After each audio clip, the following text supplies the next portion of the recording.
Load shedding का लफ्ज शायद हमारे लिए नया नहीं है, बच्चा बच्चा इससे आगाह है।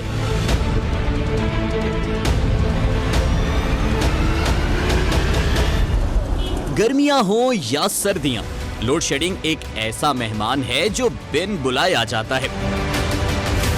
आखिर इसकी वजह क्या है? साबिक हुकूमतों की नाकिस तवानाई पॉलिसियां या अदम तवज्जुही?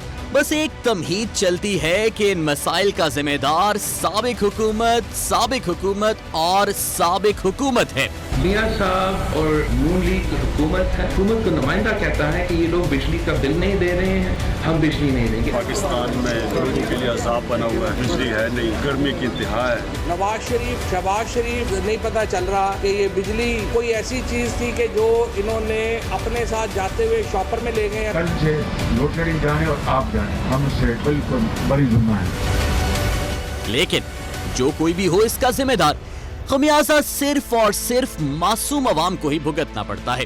40 से 50 के दर्जे हरारत में 18 घंटे की लोड शेडिंग अवाम का जीना मुहाल कर देती है।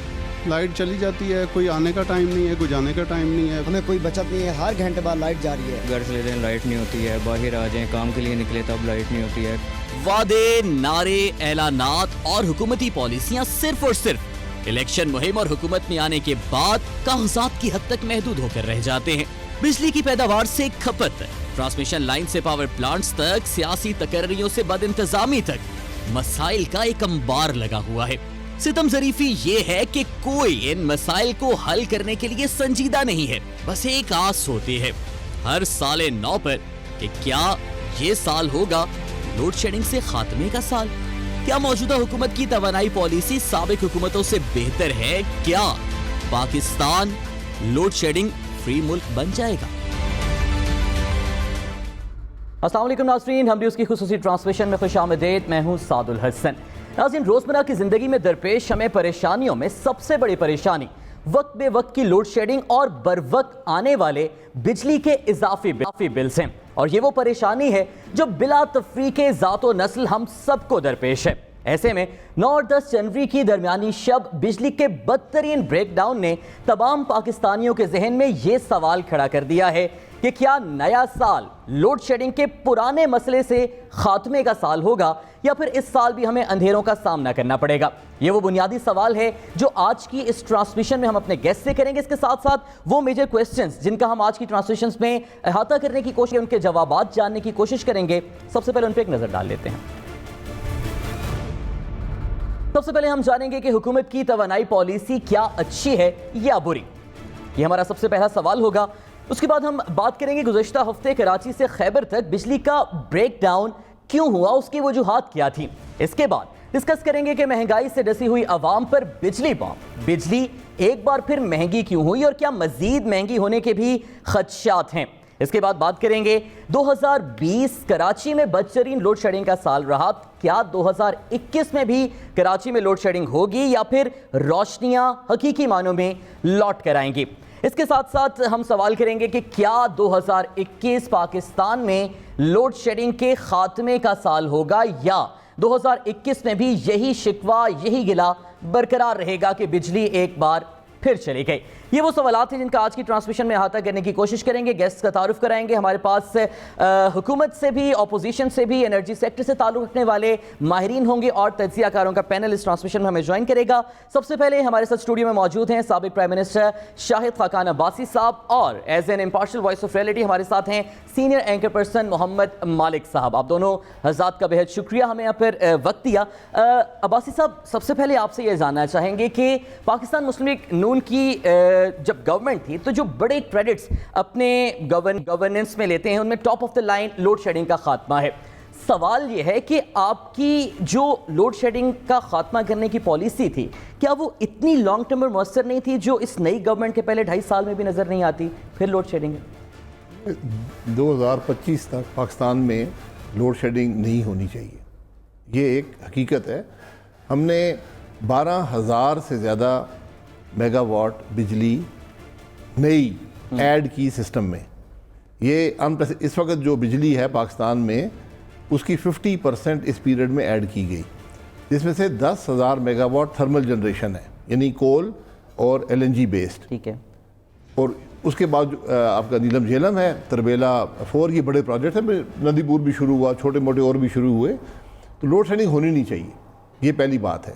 एक्सेस प्रोडक्शन आपके पास मौजूद है। अगर लोड शेडिंग कहीं हो भी किसी पीक टाइम में, तो 1 घंटा एक आध शहर में लोड शेडिंग करके आप पूरा कर सकते हैं। अब इशू ये है कि मुल्क के अंदर पैदावार बिजली की कितनी है। जब हमारी हुकूमत आई, पैदावार तकरीबन 85 अरब किलोवाट आवर सालाना थी। आज 130 अरब किलोवाट आवर सालाना है। ये दुनिया में कोई ऐसा मुल्क नहीं है जिसने 50% से ज़्यादा, क्योंकि एक्चुअल जो बिजली की कंजम्पशन होती है वो असल बात होती है। आप प्लांट जितने मर्जी लगा लें, लेकिन क्या वो बिजली बनाने के काबिल हैं? क्या वो सस्ती बिजली बनाने के काबिल हैं? आज 130 अरब किलोवाट आवर से ज़्यादा है। ये मोर देन 50% एडिशन हुई है। ये एक मोर्चे से कम नहीं है।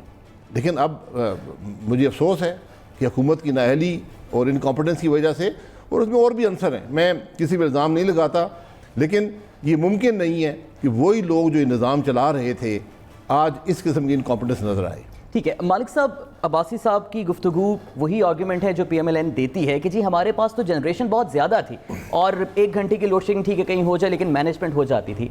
वेयर डज द प्रॉब्लम लाई? आज भी न्यूक्लियर स्टेट में अनइंटरप्टेड पावर सप्लाई मुमकिन क्यों नहीं हो सकती?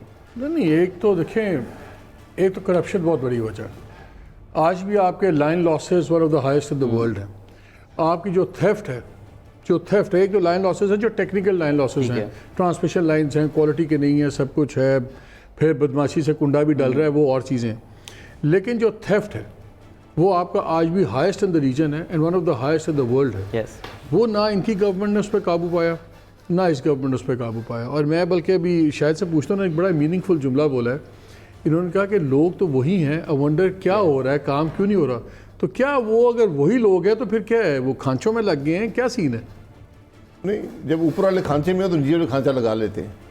और मैं एक बात, मेरे अब मैं बड़े भाई हैं तो मैं ये गुजारिश करूँगा कि ये जो थेफ्ट होता है ये डिमांड को सेटिस्फाई कर रहा होता है। वो आपके सर्कुलर डेट का मसला है, लेकिन डिमांड सेटिस्फाई हो रही है। यानी आप देख लें कि ये रिकॉर्ड की बात है, 85 अरब से 130 अरब किलोवाट आवर में बिजली की कंजम्पशन चली गई। एक बात बताएं, मैं इस पर प्रोग्राम्स भी कर रहा था, जब लोगों से बात करता हूँ तो उन्होंने कहा कि जी मसला ये है कि ट्रांसमिशन के अंदर, डिस्ट्रीब्यूशन के अंदर आप लोगों ने कोई इन्वेस्टमेंट उस तरह नहीं की, और बल्कि कुछ फंड्स वगैरह थे जो आपने लाइंस के लिए एलोकेट भी किए हुए थे, वो आपकी गवर्नमेंट के दरमियान में उस वक्त उनकी रीअसाइनमेंट कर दी गई। सो ये एक बड़ा इन्होंने कारखाने लगा दिए, लेकिन डिस्ट्रीब्यूशन और वो कैपेसिटी इवैक्यूएट करने की इन्होंने वो नहीं बनाई। ये बिल्कुल गलत बात है, गवर्नमेंट वाले गलत बात है। ये देखिए, हमारे दौर में 22,000 मेगावाट टेस्ट हुआ, चला, आज भी 24,000 चल रहा है। लाइनें मौजूद हैं। जिन लाइनों की बात लोग कर रहे हैं वो बेसिकली जो थर से एक प्रोजेक्ट था DC ट्रांसमिशन का, जो लाहौर लाना था। हमने जो प्लांट्स लगाए हैं, जो बड़े मटियारी लाहौर जो लाइन है, जी मटियारी लाइन, वो DC लाइन है, उसका प्रोजेक्ट CPEC के अंदर है। ठीक है, वो जब वो लगेगी तो वो भी लग जाएगा। अब मसला ये है कि हम तकरीबन 850 मेगावाट कराची को दिया करते थे। अब कराची की अपनी प्रोडक्शन हो गई है, अब कराची से नॉर्थ में बिजली आती है। इसी तरह हमने जो बड़े प्लांट्स लगाए हैं, लोड सेंटर्स के करीब लगाए हैं। मैं एक दिन टीवी बड़ा हैरान हुआ, एक वफाकी वजीर ने कहा जी बड़ी इन्होंने गलती की है, बिजली के प्लांट 500 kV पे लगा दिए। यदि कोई वजीर अगर ये बात करे, जिम्मेवार आदमी, फिर मैं अफसोस का इजहार नहीं कर सकता। फिर आपने जो पूछा तो वो यही लोग हैं जो कहते हैं जी बड़ी गलती की है। लेकिन अब्बासी साहब, जो मालिक साहब ने भी जिस चीज़ का जिक्र किया है कि ट्रांसमिशन लाइंस पे उस तरह से काम नहीं हो, जो कि उमर अयूब साहब ने भी अभी जब रीसेंट पावर ब्रेकडाउन हुआ तो उसमें भी यही इल्ज़ाम लगाया था कि साबिक गवर्नमेंट ने जनरेशन पे काम किया बट ट्रांसमिशन को इंप्रूव नहीं किया। अब आप जैसे कह रहे हैं कि ट्रांसमिशन को भी टेस्ट किया, बट जो power breakdown due to transmission faults in transmission वो तो 2015 में भी हुए, 2016 में भी हुए, तो उसको फिर इंप्रूव क्यों नहीं किया, जिसकी वजह से अब एक और बहुत बड़ा ब्रेकडाउन हुआ? देखिए, उनको इम्प्रूव किया गया, इम्प्रूव्ड है, वो सिस्टम कैरी करता है सारे लोड को।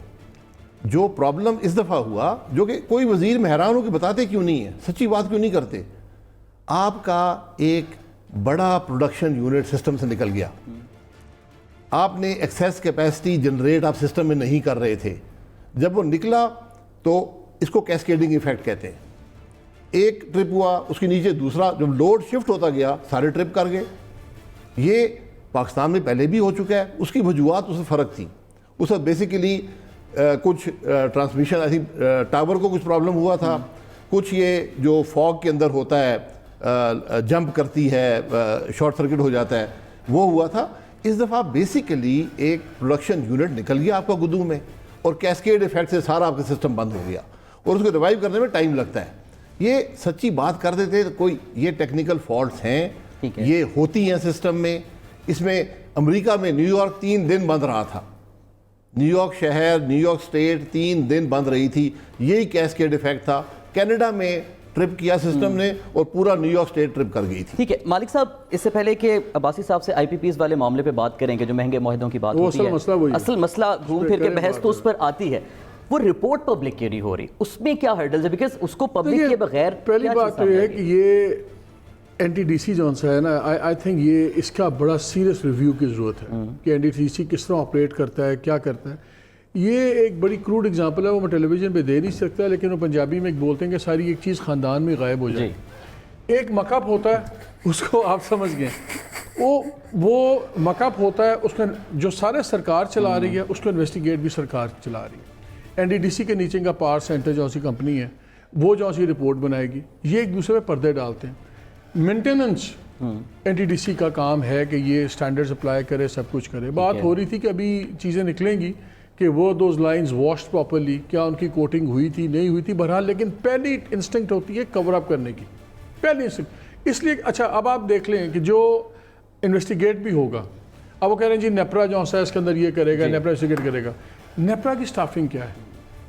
सारा सिस्टम आपका सरकारी लोग चला रहे हैं, सारे मकअप्स पर सरकारी, जब बीच में सिस्टम में आता है फिर उसकी इंक्वायरी भी सरकारी करते हैं। इनकी रिपोर्ट आपको अव्वल तो आनी नहीं है, अगर आ भी जाएगी तो कोई तोप नहीं चलेगी, बिकॉज उसके अंदर भी कवर अप्स होते हैं। ये पूरे स्ट्रक्चरल चेंजेस की अब ज़रूरत है, निज़ाम को बदलने की ज़रूरत है, ओवरसाइट्स को। देखिए मैं हमेशा कहता हूँ, पाकिस्तान अब सारा पाकिस्तान नहीं ठीक कर सकते। आप ये कर दें, पाकिस्तान के जो 5-6 मेन रेगुलेटरी बॉडीज़ हैं उनको स्ट्रॉन्ग करें, उनकी ओवरसाइट स्ट्रॉन्ग करें। आप सारे कारोबार कैसे ठीक करेंगे? आप SECP ठीक कर दें, बिजनेसेस ठीक होंगे। आप स्टेट बैंक को स्ट्रॉन्ग करेंगे, आपके बैंक की वर्किंग ठीक हो जाएगी। Similarly you have 5-6 main regulatory bodies.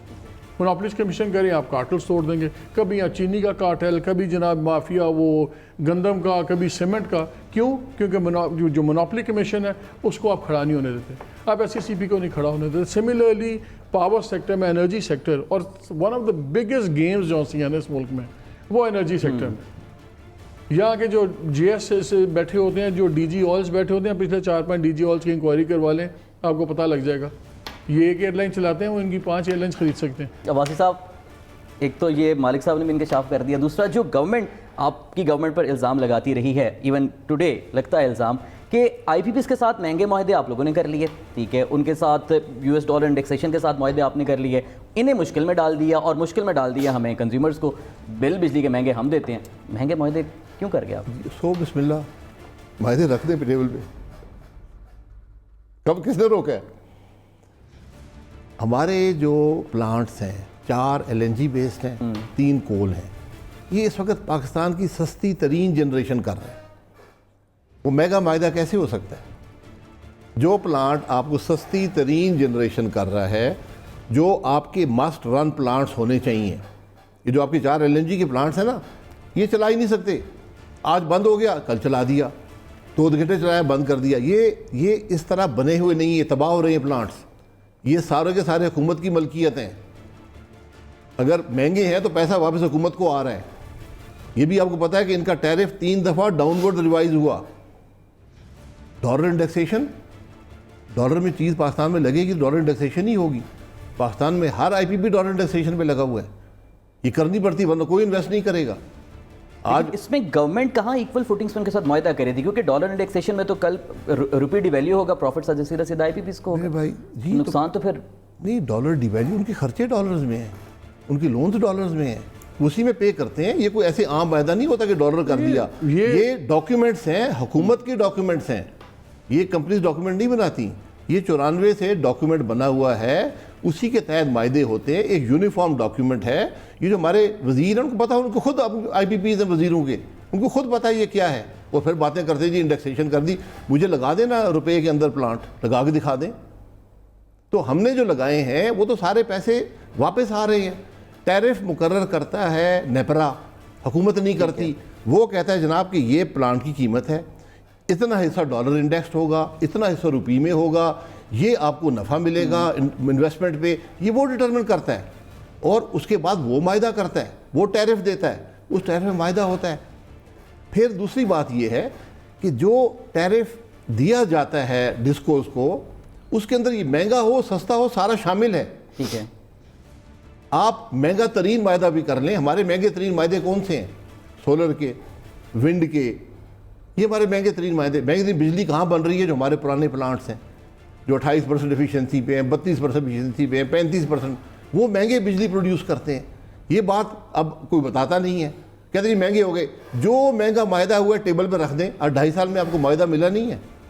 कौन सी अलमारी में मायदा रखा हुआ है? नहीं, वो तो आप इसलिए भी कहेंगे ना क्योंकि आपको पता है कि सबसे ज़्यादा बातें उठती हैं उसमें चाइनीज़ इन्वेस्टमेंट्स इन्वॉल्व हैं। पाकिस्तान के चाइना, सीपैक, सारा हर चीज़ लिंक्ड है। इसलिए आप बड़े आराम से कहते हैं। आपको पता है कि गवर्नमेंट के इतना आसान नहीं है कि चाइनीज़ मादे टेबल पे रखे और पूरा सीपैक अपना बिल्कुल। मैं चाइनीज़ मादों को डिफेंड करने वाला पहला आदमी हूँ। चाइनीज़ मायदे सिर्फ 3 कोल प्लांट्स के हैं, 3 कोल प्लांट्स। चीफ हमने देखे नहीं ना, हमें तो नहीं पता ना। आप दिखा देना। वो कहते हैं अंग्रेजी में the devil lies in detail. हमें तो नहीं पता। मालिक साहब देखें, और आप इसलिए कहते हैं खोल दे पहुंचते बिकॉज चाइनीज़ को आपको पता नहीं खोलेंगे। नहीं, मैं कह रहा हूँ ना खोलें।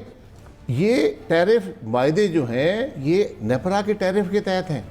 यही टैरिफ नेपरा 12 साल लेके बैठा रहा, कोई इन्वेस्टर नहीं आया। टैरिफ खाली नहीं है, बात है ओवर इनवॉइसिंग की बात है, जिस तरह IPPs वाले ड्रामे में सारा मेरे भाई ओवर इनवॉइसिंग हो नहीं सकती, ओवर इनवॉइसिंग हो नहीं सकती। कोल इसमें आता है, उसकी क्वांटिटी आपके सामने है। असल बात यह है कि टैरिफ नेपरा ने डिटरमिन किया, एफिशिएंसी नेपरा ने डिटरमिन की, और उसके बाद सेटअप कॉस्ट नहीं मैं कॉस्ट में देखें सेटअप कॉस्ट असल बिकॉज आपकी रिटर्न ऑन इक्विटी वगैरह तो उस कॉस्ट के ऊपर तय होनी है ना। आपकी रिटर्न ऑफ इक्विटी वगैरह IRR तो आपका बेस्ड होगा, उसका तो बहुत बड़ा एलिमेंट होगा सेटअप कॉस्ट का। तो अगर वहाँ ओवर इनवॉइसिंग होती है किसमें? इनकी IPPs में और दूसरे प्रोजेक्ट्स में, पावर प्लांट्स में, तो आपके तो हमेशा की लॉटरी निकल गई ना एक बंदे की। मैंने ऐसे आप, I don't mean you, I mean the guy who is doing the इल्जाम लगा दे, इल्जाम लगा दे। मैं ये कह रहा हूँ कि फर्ज कर देखिए, नेपरा जो टैरिफ देता है उसमें कॉस्ट शामिल होती है। अगर ओवर इन्वेस्टिंग हो रही है, नेपरा का प्रॉब्लम है कि अगर उन्होंने ज़्यादा प्लांट कॉस्ट रखी हुई है अपने टैरिफ के अंदर। वही तो मैं कह रहा हूं। हमने 3 दफ़ा डाउनवर्ड रिवाइज कराई जो हुकूमत के प्लांट थे, ठीक है। 12 साल ये टैरिफ पड़ा रहा, कोई इन्वेस्टर नहीं, मैं इन 3 की बात नहीं कर रहा, मैं ओवरऑल बात मैं देखिए कोई इन्वेस्टर नहीं आया।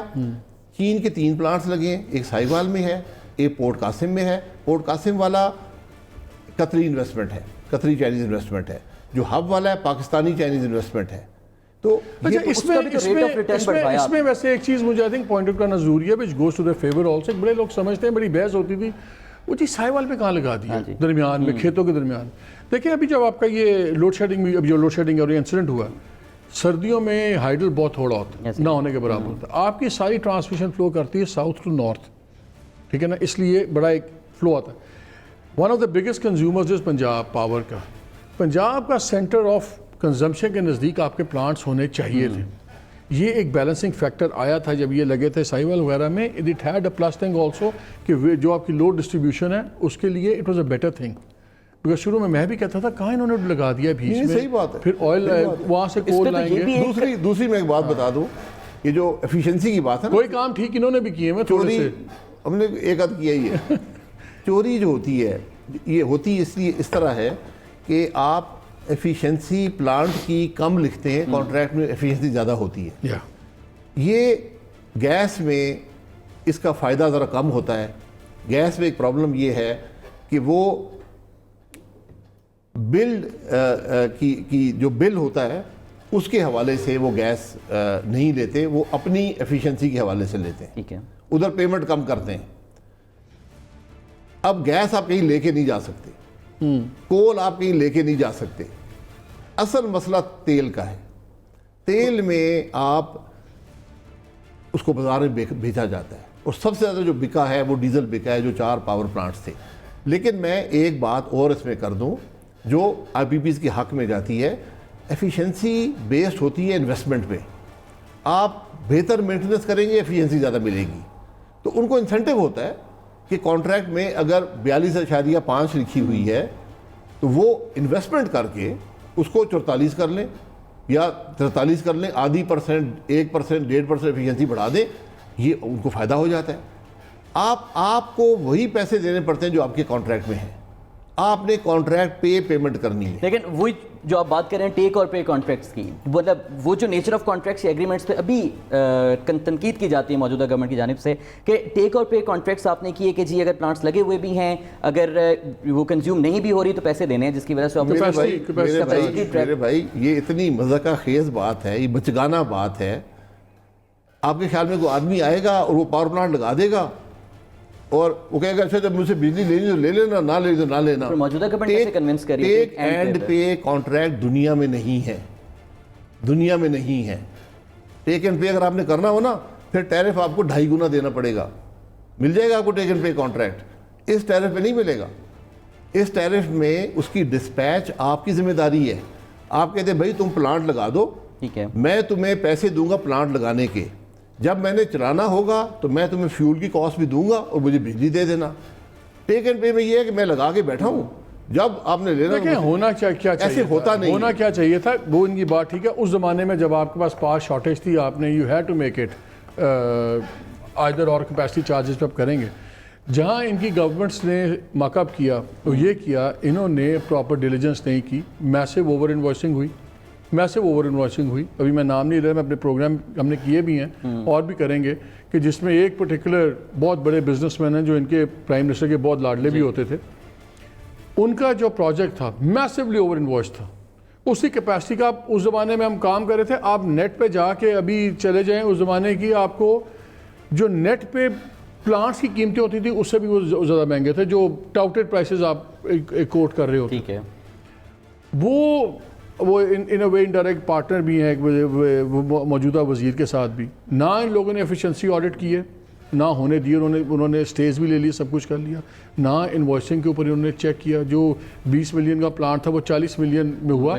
बात ये नहीं होती खाली कि वहाँ पे चलें जी उसने अपनी इक्विटी थोड़ी ज़्यादा शो कर दी और 4 पैसे एक्स्ट्रा कमा लिए। आपने तय किया कि जी 15 से 17% आपको रिटर्न ऑन इक्विटी मिलेगा, ठीक है, कि आपने 100 रुपये लगाए हैं, हम आपको प्रॉफिट जॉनसन है 118 रुपये आपको प्रॉफिट 18 रुपये मिलेगा।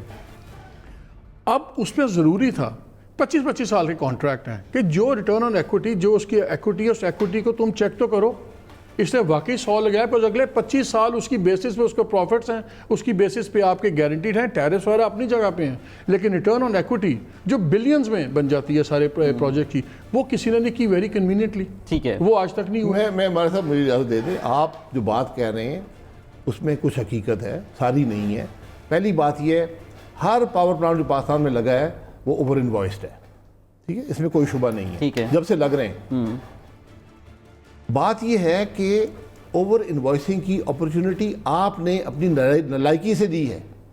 आपने कहा, हुकूमत क्या कहती है, नलायकी है म्यूचुअल करप्शन, जो लोग नालायक तो नहीं होते यार। टैरिफ, मैं पैसे कमाता हूँ दूसरी तरफ देखने का, हर सरकारी हर चीज टैरिफ में बिल्ट इन होती है। टैरिफ हुकूमत नहीं बनाती, टैरिफ नेपरा डिटरमिन करता है, पब्लिक हियरिंग्स करता है। नेपरा कौन बनाता है सर जी? नेपरा कौन के बंदे कौन से नॉमिनेटेड रेगुलेटर है, जो भी बंदे हैं नॉमिनेटेड बाय, आप कहते हैं पूरी नेपरा हुकूमत की अपॉइंटेड है सर। हुकूमत तुसी नाक कैंज फड़ लिया ना, कैंज फड़ लिया नाक जी। अवाम हुकूमत भी इलेक्ट करते हैं, अफसर भी लगाए जाते हैं, ठीक है। मैं ये बात कर रहा हूँ, एक इदारा है NEPRA, all the NEPRA authority जो लोग हैं वो कौन अपॉइंट करता है? सर मैं तो ये पहला आदमी जो कहता हूँ कि इस सारे निज़ाम को तबाह करने में जितना हाथ नेपरा का किसी का नहीं है। ठीक है, अब्बास साहब ने ये बात याद, ये रेगुलेटर इन नेम है, ये रेगुलेटर इन नेम है, ये इसके यहाँ पर इंडिपेंडेंट रेगुलेटर नहीं है, सिर्फ नाम का। यहाँ पर एक ब्रेक पर हमें जाना है, ब्रेक का मुझे बार बार कहा जा रहा है। ब्रेक के बाद special adviser to prime minister Tabish Gauhar साहब भी हमें ज्वाइन करेंगे। तो अब्बासी साहब ने जो उनका शफा, मालिक साहब हमारे साथ होंगे और ताबिश गौहर साहब से हम तमाम बातों का जवाब लेंगे। अब्बासी साहब बहुत बहुत शुक्रिया हमारे साथ मौजूद है। नाज़रीन, ब्रेक के बाद वापस आएंगे।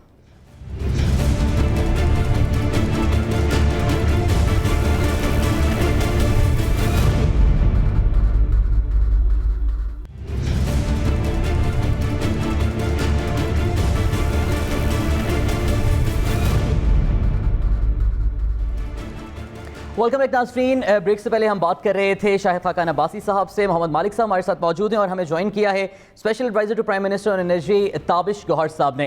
ताबिश साहब बहुत बहुत शुक्रिया सर हमें वक्त देने के लिए। सर सबसे पहले तो हमारी इस ट्रांसमिशन में अवाम को खुशखबरी सुना दें कि क्या बिजली की कीमत में कोई इजाफा तो नहीं होने वाला दोबारा से, क्योंकि अब दोबारा एक और इंकशाफ होने वाला है, शायद कि दोबारा एक बम फूटने वाला है बिजली की कीमत का। बिजली की कीमत में इजाफा तो बदकिस्मती से नागुज़ीर इसलिए है कि पिछले 2 साल से जो हमारा टैरिफ का बेस रेट है वो उसमें इजाफा नहीं हुआ। और उसको मैं अब मोटी मोटी आपको बातें बता देता हूँ। जो टैरिफ की बुनियाद थी मिसाल के तौर पे फॉरेन एक्सचेंज रेट की, वो इस वक्त 130 रुपये चल रही है, आज डॉलर 160 का हो गया है। 2 साल पहले गैस की कीमत 500 रुपये फ़ी यूनिट थी, आज तकरीबन 1000 रुपये के लगभग है।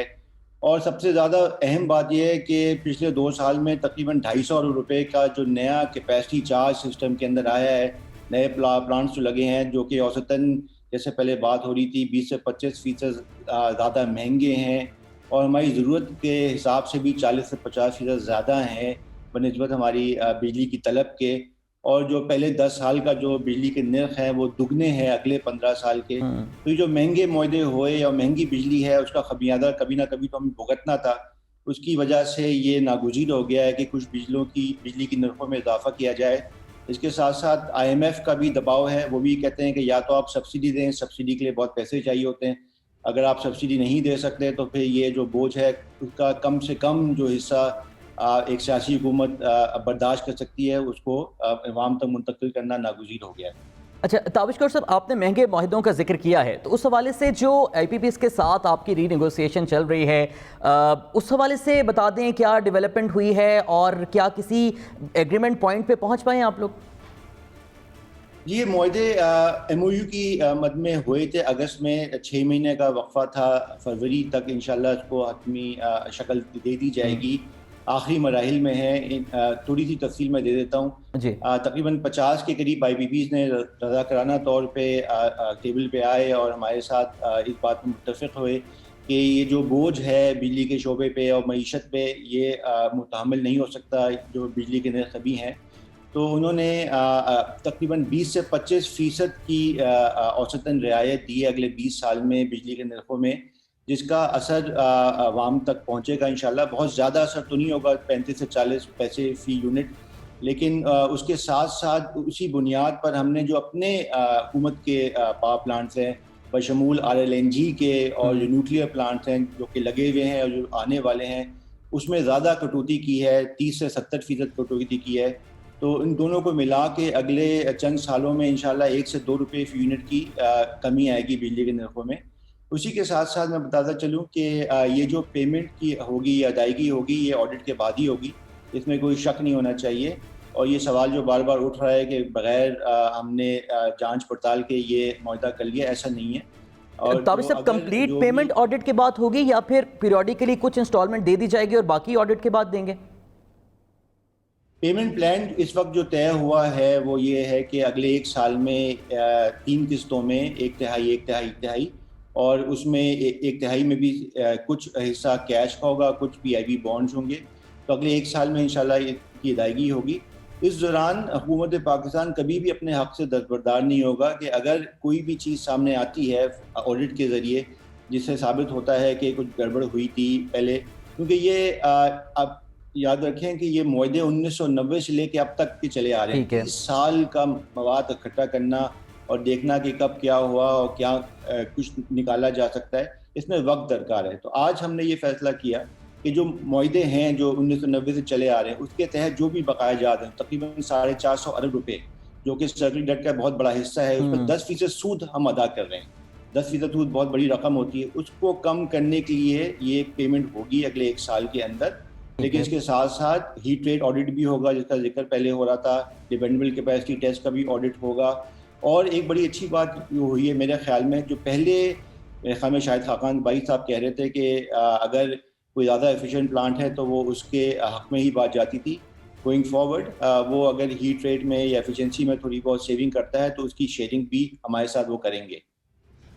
अच्छा ताबिश गौहर साहब, जो रिपोर्ट जिसकी बात हो रही है, इंक्वायरी रिपोर्ट आईपीपीएस के पुराने माहिदों के साथ, अब ज़ाहिर है प्राइम मिनिस्टर इमरान खान और पीटीआई की गवर्नमेंट का अकाउंटेबिलिटी का सबसे बड़ा नैरेटिव है और यही वो ग्राउंड नैरेटिव है जो डेफिनेटली फ्यूचर प्रॉस्पेरिटी की राह भी हमवार करता है। तो वो जो रिपोर्ट तैयार हुई है 296 पेजेस की, why aren't you going to public that report, या मुस्तकबिल में कोई इरादा है? और फिर ये भी बताइएगा कि अगर महंगे मुआहदे आईपीपीएस के साथ हुए हैं और एलिजिडली पिछली गवर्नमेंट्स ने किसी मलेशियस इंटेंट के साथ अगर किए हैं, तो उसमें तो फिर आईपीपीएस भी इक्वली स्टेक होल्डर हैं। तो उस रिपोर्ट और अकाउंटेबिलिटी से पहले उनके साथ रीनेगोशिएशन या मुआहदे करना, ये ट्रस्ट की फ़ज़ा कायम रखता है? जो सेटअप कॉस्ट के हवाले से रिपोर्ट में निशानदेही की गई और उसमें काफ़ी खदशात का इजहार किया गया, कोई चीज़ साबित तो अभी तक नहीं हुई है, उसके लिए फिर फोरेंसिक ऑडिट की ज़रूरत होगी, इसमें कोई दो राय नहीं है। लेकिन जिन प्रोजेक्ट्स की बात ज़्यादातर होती है वो 2015 के मुआहदे हैं, और ये जो हम मुआहदा कर रहे हैं 53 आईपीपीएस के साथ, ये 2015 से पहले के कॉन्ट्रैक्ट्स हैं। तो एक तो ये वाज़ेह बात होगी। दूसरी बात जो मैं असूली तौर पे हमेशा कहता हूँ कि जब ये आईपीपीएस आए थे, चाहे वो पहले आए या हालिया वक्त में आए, उनको भी ये देखना ज़रूर चाहिए था कि क्या हमारी मईशत मुतामिल हो सकती थी कि 30 या 34% रिटर्न ऑन इक्विटी सालाना बर्दाश्त करने की। मेरे ख्याल में इसका जवाब है नहीं। तो थोड़ा बहुत कसूर मैं आईपीपीएस को भी करार देता हूँ कि उन्होंने भी उस वक्त सोचना चाहिए था कि एक डेवलपिंग कंट्री है पाकिस्तान, उसकी खात मईशत है, वो इसके मुतामिल हो ही नहीं सकती थी कि इतने महंगे कॉन्ट्रैक्ट उन्होंने किए। अब हम फंस गए हैं क्योंकि ये लीगली बाइंडिंग कॉन्ट्रैक्ट्स हैं, उसके पीछे सरकार पाकिस्तान की एक गारंटी है, और अगर हम यूनिलैटरली इसको कोई तब्दीली आते हैं तो फिर इंटरनेशनल आर्बिट्रेशन में आके हम केस हार जाएंगे। तो जो है रज़ाकाराना तौर पे करना है और इंशाल्लाह उम्मीद की जानी चाहिए कि ये इसमें कमी आएगी। ठीक है मालिक साहब, ताबिश गौहर साहब की गुफ्तगू आपने मुलाहिज़ा की है, बड़े कॉन्फिडेंट हैं कि अभी जो हम मुआहदे कम अज़ कम कर रहे हैं आईपीपीएस के साथ, इन द लॉन्गर रन वो कम अज़ कम 1 साल 2 साल बाद रिलीफ ज़रूर देंगे आवाम को बिजली की कीमत में भी। Do you find this whole stance realistic? नहीं, मैं अस्सलाम वालेकुम ताबिश, आई एम सॉरी, मैंने चले वेलकम बैक सुना था, रिज़ाइन कर दिया आपने, प्राइम मिनिस्टर एक्सेप्ट नहीं किया। आप मेरे प्रोग्राम में आए थे, मैंने आपको कहा था 6 महीने से ज़्यादा आप सर्वाइव नहीं करेंगे, तो आपने माशाल्लाह 3 महीने बाद ही रिज़ाइन कर दिया था। तो आधी बात तो मेरी सच्ची हो गई और शुक्र है कि आप वापस भी आ गए, that's good. Hopefully this time आप लास्ट करोगे कोई 5-6 माह और। लेकिन मेरा एक इशू है, ये जो आप एनआरओ आप प्राइम मिनिस्टर कहते हैं, मैं किसी को एनआरओ नहीं दूंगा, लेकिन नज़र ये आ रहा है कि आईपीपीएस को आप लोग एनआरओ दे रहे हैं। एक मैं लॉजिक ये बड़े सालों से सुनता आ रहा हूँ कि जी वो इंटरनेशनल कॉन्ट्रैक्ट्स हैं, हम हाथ नहीं लगा सकते, हम क्या करें, हमें डराया जाता है, जिस तरह हमें GIDC वाले इशू पे भी डराया जाता था। और मैंने, आमिर ने और रऊफ़ ने बड़ा उस पर काम किया। हमें तो वज़ीर आज़म ने भी कहा कि तुम लोग जिम्मेदार होगे अगर केस का फ़ैसला ख़िलाफ़ हुआ। इशू ये है कि जो सर्टन रिक्वायरमेंट्स थी, फॉर एग्ज़ाम्पल एफिशिएंसी ऑडिट, जो इन्होंने स्टे लिया लाहौर हाई कोर्ट से 6-8 साल, कब से वो भी स्टे चल रहा है। अटॉर्नी जनरल क्यों नहीं जाके विकेट करवाया? अटॉर्नी जनरल ने क्यों एग्रेसिवली फॉलो नहीं करते? अभी आपने सारी उनकी लॉटरी मान ली है। उनका ये किसी ने मना नहीं किया गवर्नमेंट को कि जब इन्होंने ओवर इन्वॉइसिंग हुई है कि नहीं हुई। अभी आपसे पहले शायद खाकान बैठे हुए थे, मैंने उस पर भी रेस किया था कि रिटर्न ऑन इक्विटी आपकी इन्वेस्टमेंट के ऊपर, जो नाज़रीन के लिए मैं बता दूं कि जब आप किसी चीज़ में सरमाया लगाते हैं उसके ऊपर हुकूमत ने कहा कि आप 15 से 17% डिपेंड करता है डिफरेंट चीज़ों पे, आपको उस पर गारंटीड प्रॉफिट होगा। यहाँ पे 19% तो डिक्लेयर थे, 28-30% प्रॉफिट्स आए हैं।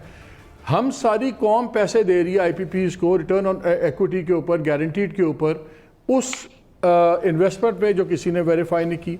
हमें जो चार्जेस ठुक रहे हैं कैपेसिटी के, उसकी एफिशिएंसी के ऊपर जो पास थ्रू तेल चोरी होता रहा, डीजल, वो हमें कोई नहीं बता रहा। भले आप फंसे में हैं, लेकिन कानून के मुताबिक जो चीज़ें चेक होनी चाहिए या जिनका हिसाब किताब होना चाहिए वो कौन लेगा? आप तो सारा उनको क्लीन बिल ऑफ हेल्थ दे रहे हैं। नहीं मालिक, थोड़ी सी वजाहत कर दूं, क्लीन बिल ऑफ हेल्थ नहीं दे रहे। हीट रेट और डिपेंडेबल कैपेसिटी की रीटेस्टिंग यकीनन होगी। सवाल ये उठा है कि जो पहले हुआ क्या उसमें गबन था, उसका फोरेंसिक ऑडिट होना चाहिए या नहीं होना चाहिए। ये बात काबीना को गई थी आज से कोई शायद 6 माह कबल, और काबीना ने ये फैसला किया कि पहले मरहले में कानून और किताब के मुताबिक जो चीज़ ले सकते हैं वो ले लें, उसके बाद उस हक से दस्तबरदार नहीं होंगे कि अगर कोई चीज़ सामने आती है तो उसकी जांच पड़ताल भी की जाएगी। लेकिन आपने कैपेसिटी चार्ज का जिक्र किया, ये बहुत बड़ा बोझ है, इसमें कोई शक नहीं। 2018 में जब ये मौजूदा हुकूमत आई थी तो तकरीबन 470 अरब रुपए का कैपेसिटी चार्ज का बोझ था। अब ये बढ़ के 850 अरब रुपया हो गया है और अगले 3 साल में बढ़ के 1500 अरब रुपया हो जाएगा। तो ये तो बहुत ज़्यादा है। और हमने अगर आप जीडीपी ग्रोथ भी देखें तो अगर 7% भी हो रही होती, जो कि शायद पहले इसका तयन किया गया था, उसके हिसाब से भी 40% ज़्यादा। मालिक साहब ब्रेक पे यहाँ पे जाना है, ब्रेक से वापस आएंगे क्योंकि बार बार कह रहे हैं ब्रेक का, तो ब्रेक के बाद वापस आके गुफ्तगू का सिलसिला जो है ताबिश गौहर साहब से आगे बढ़ाएंगे।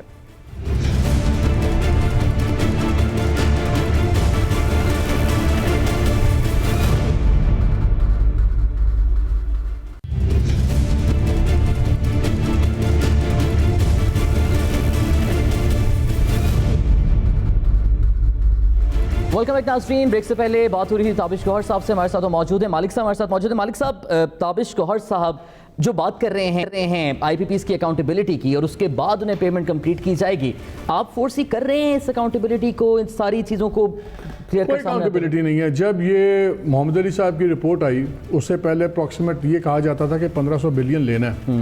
अब उस रिपोर्ट में आ गया कि 600 बिलियन हमने देना है।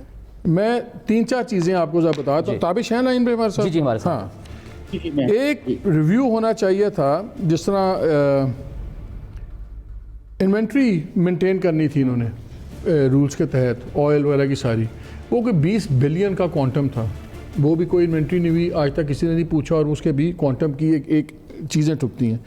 50 बिलियन था जो 2002 के ये पावर सेक्टर रिपोर्ट आई थी, उसमें लिखा था कि 2002 वाले जो प्लांट्स थे उनको 50 बिलियन की एक्सेस पेमेंट्स हुई हैं। इस जो अब मेरी इत्तला है, जो MOU हो रहा है और जो एग्रीमेंट हो रहा है, इसमें वो भी खाता फारिग है, कोई उस पर बात नहीं हो रही, वो भी वो खा जाएंगे। अच्छा, वो मैंने आपसे पहले बात कर दी उसके ऊपर कि जो रिटर्न ऑन एक्विटी वाली, मैं चाह रहा हूँ कि ताबिश साहब हमें बता दें कि ये इन चीज़ें इसमें हो रही हैं कि नहीं हो रही हैं। अच्छा, हाँ, ये बहुत अच्छा जो MOU का एक और बता दूँ कि पास जितनी एक्सेसिव पेमेंट्स हुई हैं वो इसमें बात कवर नहीं हो रही, चाहे वो किसी हेड में हुई हो, चाहे वो कैपेसिटी की हेड में हुई हो, चाहे वो पास थ्रू की हेड में हुई हो, बिकॉज उनके फोरेंसिक ऑडिट नहीं हुए हुए। तो अब नज़र ये आ रहा है कि जितना माल बना लिया IPP ने, विच runs into multiples of billions of rupees, वो हप जी हम फ्यूचर के लिए कर रहे हैं। और भाई जितनी डस्ट ठुक गई थी, इनमें से कितने लोगों के कितने कॉन्ट्रैक्ट्स रह गए हैं, जितने हंड्रेड्स ऑफ बिलियंस खाए गए हैं, उस पर कोई सवाल नहीं है। अब फ्यूचर में आप कितनी सेविंग कर लेंगे? तो अगर क्लीन बिल ऑफ हेल्थ, अगर ये NRO नहीं है तो फिर NRO क्या है? ताबिश गौहर साहब, ओवर टू यू। अच्छा, मैं मुख्तसर से जवाब देता हूँ। जो 50 या 55 अरब रुपए का जो एग्जैक्ट नंबर इसका मालिक ने जिक्र किया, बिल्कुल वो एक्सेस पेमेंट की मद में MOU से पहले जो रिपोर्ट आई थी उसमें उसका निशानदेही की गई है। उसके हवाले से मैं बता दूँ, ये मामला ज़ेर अदालत है, नेपरा ने भी इस पर सू मोटो लिया हुआ था, लेकिन हमने जो हमारी तजवीज़ है कि एक आर्बिट्रेशन ट्राइब्यूनल बनाया जाए जिसमें सुप्रीम कोर्ट के रिटायर्ड जस्टिसेस हों, ठीक है, और एक वो मिलके एक और एक्सपर्ट लेके आए जो कि अगले 6 माह में इसका फैसला कर दे। तो ये एग्रीमेंट में बिल्कुल इस पे ब्लैक एंड वाइट पे लिखा जा रहा है कि जब तक कि वो फैसला नहीं आता जिसमें 2 रिटायर्ड सुप्रीम कोर्ट के जस्टिसेस भी होंगे, उस वक्त तक ये 50 या 55 रुपए की अदायगी नहीं होगी। इसमें तो कोई राय नहीं है। दूसरी बात जो मालिक ने कही कि इन्वेंट्री के हवाले से, बेशक जो ऑयल बेस्ड IPPs हैं उनको 30 दिन का स्टॉक मेंटेन करना होता है, उनका ये हमेशा से मौक़िफ़ रहा, क्योंकि हम लोग हमेशा पेमेंट लेट करते हैं, डिफॉल्टर रहे हैं पिछले 25 साल में, तो इसलिए वो मेंटेन नहीं करते। लेकिन हमने इस दफ़ा शर्त लग दी है कि जैसे ही पहला उनको इंस्टॉलमेंट मिलेगी, उससे वो ना सिर्फ जो हमारे फ्यूल सप्लायर्स हैं, PSO, OGDC, HNGPL, उनको अदायगी करेंगे तकरीबन 140 अरब रुपए की। ताबिश, एक बात बताइए, ये जो आप बात कर रहे हैं कि वो ये कहते हैं, तो बात की बातें, ये तो लाइसेंस रिक्वायरमेंट्स थी, ये तो पहले दिन से आपकी ये होनी चाहिए। तो मुझे एक चीज़ बताएं, ये तो मुझे समझा दें कि IPPs के ऊपर आपने कमेटी बनाई, ये जो नेगोशिएटिंग कमेटी है, इसको हेड कर रहे हैं याकूब साहब, जिनका कोई एक्सपीरियंस नहीं है, वो इलेक्शन कमीशन में सेक्रेटरी और सब कुछ रहे। How is he qualified to lead such an important thing? किस तरह? देखिए, हाँ, कमेटी में बहुत से और भी लोग शामिल हैं, पावर डिवीजन के, CPPA के, हम जैसे भी 2-4 लोग भी मौजूद हैं जिन्होंने IPPs के साथ काम किया हुआ है, जो चीज़ों को समझते हैं। और जो भी मैं नेगोशिएटिंग कमेटी की बात कर रहा हूँ, मैं नेगोशिएटिंग कमेटी की बात कर रहा हूँ, मैं आपकी दूसरी कमेटी नहीं जिसके आप मेंबर हैं, आप नेगोशिएटिंग कमेटी के मेंबर नहीं हैं। कॉन्फ्लिक्ट ऑफ इंटरेस्ट कैसे आप रिजॉल्व करेंगे? आपके सबसे बड़े स्ट्रॉन्ग वजीर नदीम बाबर साहब खुद IPP के शेयर होल्डर हैं, सब he is a big man. आपकी कैबिनेट में खुसरो वगैरह बैठे हैं, खुसरो बख्तियार वगैरह, जो जिनकी अपनी ये पावर प्लांट्स हैं। I can go on with the whole list. Bagasse के अंदर जाएं तो तरीन साहब, बाकी सारे हैं, सारे लोग तो खुद स्टेक होल्डर्स हैं। मुझे आप बताएं, इसमें प्राइवेट सेक्टर का कौन सा बंदा है इस निगोशिएटिंग कमेटी के अंदर? There is not a single person. कौन है आपका प्राइवेट सेक्टर के अंदर जो इंडिपेंडेंट बंदे हों, जो निगोशिएट करते हैं, प्रोफेशनल्स या सरकारी अफसर हैं जो उनको कहा जाएगा ऊपर से करेंगे? चेयरमैन बना दिया जिसका एक्सपीरियंस कोई नहीं है। ये तो कमेटी है, this is a sham, this is a joke. साहब, your quick remark on this, क्योंकि उसके बाद फिर हमें ब्रेक पे जाना है। जी देखिए, नेगोशिएटिंग कमेटी में जो भी लोग हैं जो शामिल हुए, उसकी कोई वजूहत होंगी। मैं सिर्फ ये कह सकता हूँ कि वजूहत यही है ताबिज़ के आप इन्फ्लुएंस होंगे। ये लोग एक व्यू पॉइंट को रिप्रेजेंट करते हैं, जो सरकार कहेगी उस पर ताली बजा देंगे। इसमें कोई इंडिपेंडेंट प्रोफेशनल है ही नहीं, यही वजूहत। इससे बड़ी वजह क्या है?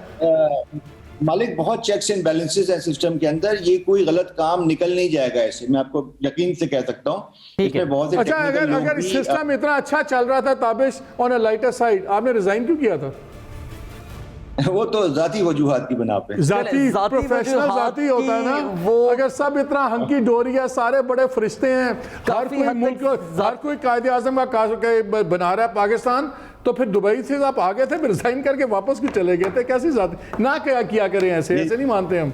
चलें नाज़रीन, यहाँ पर हमें एक ब्रेक पर जाना है। ताबिश गौहर साहब की गुफ्तगू आपने मुलाहिजा की है, मालिक साहब भी मौजूद थे हमारे साथ। अब सवाल यही है कि कॉन्फ्लिक्ट ऑफ इंटरेस्ट किस हद तक मुस्तकबिल में इन IPPs के साथ रीनेगोशिएशन और माहिदों पर असरअंदाज होते हैं। वक्त आने पर इन तमाम सवालों का जवाब भी हमारे सामने आएगा। एक ब्रेक के बाद वापस आएंगे।